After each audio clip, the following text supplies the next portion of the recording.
and I want to just look at this method that our dear friend Mike Bickle described about looking at the end times. Mike says this, and I really agree with him. He said there's 4 ways that you can look at prophecies about the end times.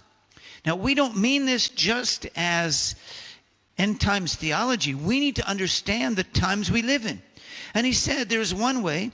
There are those who proclaim only revival, only good things. And there's another way. There's a people who look just at the bad things. It's all doom and gloom.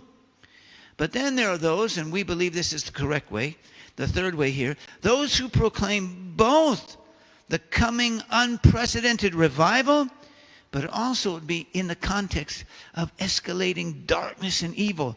We need to somehow deal with this double truth in front of us, that there is going to be the light of God coming in the midst of horrible darkness, God's compassion, and yet God's judgment.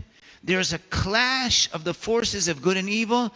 We are going toward victory, and yet there will be terrible destructions. We have to deal with both. Because if you think it's just going to be one, you're going to fall off to one side or the other. Because it's not going to be both. It's not going to be just one or the other. It's going to be both. Well, then, of course, there are those who say, well, it all just happened already, and all the prophecies today are pretty irrelevant. Well, we don't believe in that. We believe that what we're seeing right now is a fulfillment of scriptures that were written thousands of years ago, and have partial fulfillment at different times in history, but now we're at the stage of things being fulfilled in our lives.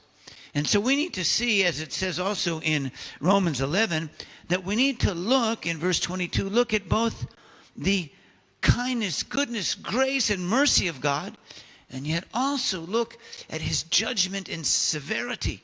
And we worship God for both his compassion and his holiness and judgment.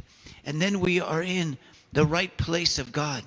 As we have to see both coming together at the same time.